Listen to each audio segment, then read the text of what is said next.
if we have time, Okay, we'll go on and we'll show you a bit of the naval battles. I like to ask people not to film this because we've not shown this to anyone before, not in public anyway. So naval battles, again in Empire and Napoleon, the naval battles were not entirely satisfactory because there wasn't really a good stone, paper, scissors between the different units. 18th century sailing warfare was all about sort of rock, stone, boulder rather than stone, paper, scissors. The biggest ship always won. And we had a lot of trouble getting really good gameplay into the naval battles.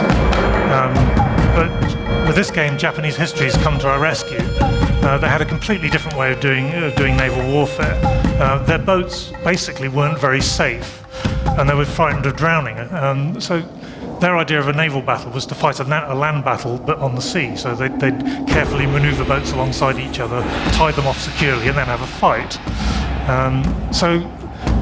Or they'd steer their boat. They'd have a boat which was specialised at arrow fire, and that would stand off and fire from a distance. So you end up with much better differentiation of different units.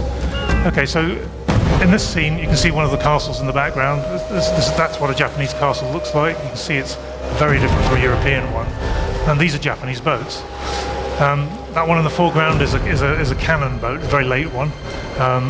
It's got bundles of bamboo as armour. This is very different to European ships.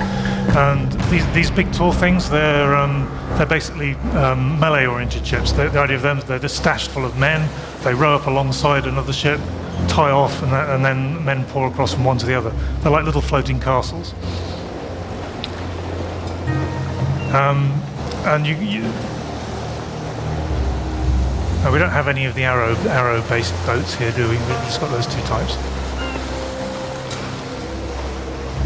Again, you can see on the land how the seasonal stuff affects. This is a spring scene rather than an autumn scene, so we've got the cherry blossoms and all that.